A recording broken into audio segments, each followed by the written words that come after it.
Let's go back to 1928. Picture it. Cobblestone streets, bustling markets, and the aroma of fresh bread wafting through the air. The heart of Italy where life was simple and full of flavor. Italy, land of pizza and mandolins. The streets were alive with the sound of music, and every corner had a story to tell.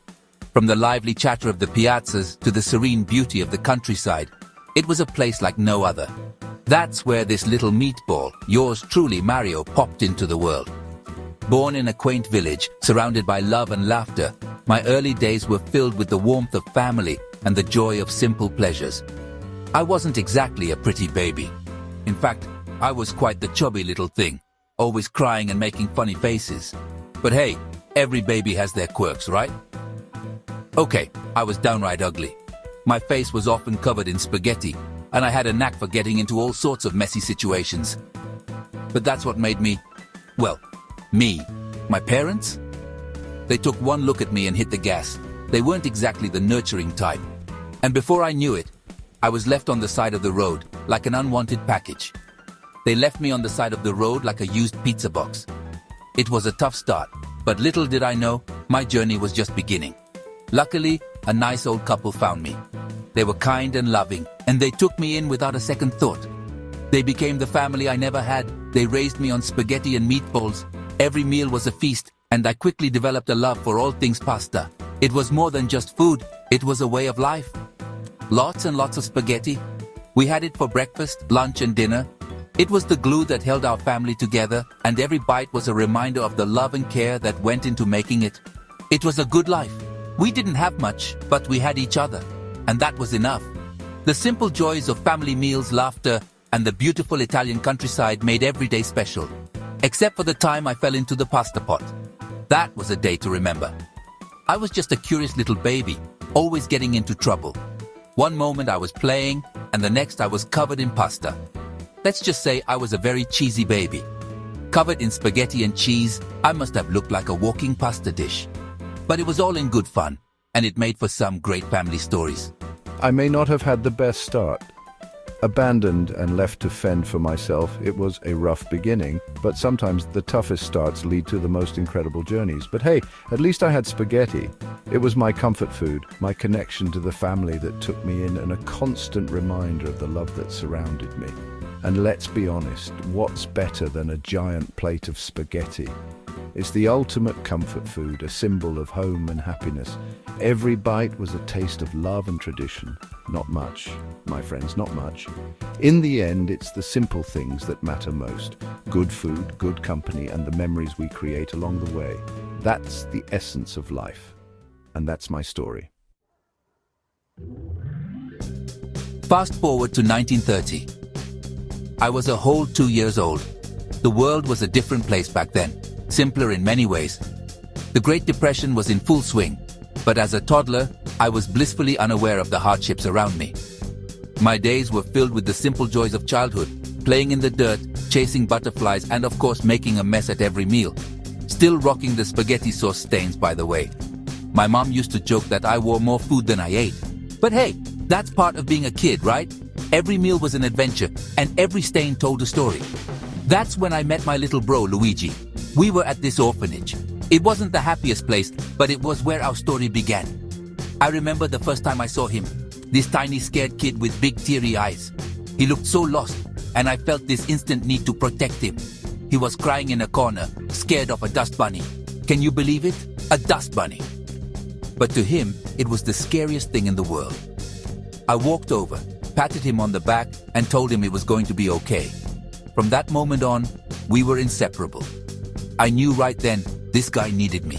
And maybe, just maybe, I needed him too. We balanced each other out. Where I was bold and brash, he was cautious and thoughtful. Together, we made the perfect team. We became best buds instantly. It was like we had known each other forever. We spent our days exploring the orphanage grounds, making up games and dreaming about the future. We didn't have much, but we had each other, and that was enough. We played pranks on the nuns, snuck extra desserts, the usual. The nuns pretended to be mad, but I think they secretly enjoyed our antics. We brought a bit of life and laughter to a place that desperately needed it. Sure, Luigi was a bit of a scaredy cat. He'd jump at the slightest noise, and always had a hiding spot ready. But that was just who he was, and I wouldn't have changed him for the world. But hey, someone had to be the brave one, right? I took it upon myself to be the protector, the one who faced the unknown head-on. And in doing so, I think I helped Luigi find a bit of courage too. We were inseparable. Two peas in a pod. We did everything together, from playing tag to sharing our dreams. We even had our own secret language, a mix of gibberish and inside jokes that only we understood. Or should I say, two meatballs in a pot of spaghetti. We were always getting into some kind of mess, but we did it together. And that made all the difference. You get the idea. We were brothers, and nothing could tear us apart. Not the orphanage, not the nuns, not even the world outside. We had each other's backs no matter what, except maybe a giant fire-breathing turtle, but we'll get to that later. For now, just know that Luigi and I were a team, a duo, a pair of mischief makers who found solace in each other. And that bond, it was unbreakable. High school. The best time of your life, they say. Well, they obviously never went to school with me and Luigi. Don't get me wrong, we weren't bad kids. Just misunderstood. Like the time I accidentally set the principal's toupee on fire. Or when Luigi flooded the gym with his scientific experiment gone wrong. Okay, maybe we caused a little chaos. But hey, it was all in good fun. Mostly. We did learn a few things in high school, though. I discovered my love for plumbing. And Luigi? He discovered his love for hiding from my plumbing mishaps. It was the start of a beautiful, chaotic partnership. And that, my friends, is just the beginning of their wild adventures. Stay tuned for more. Section 4.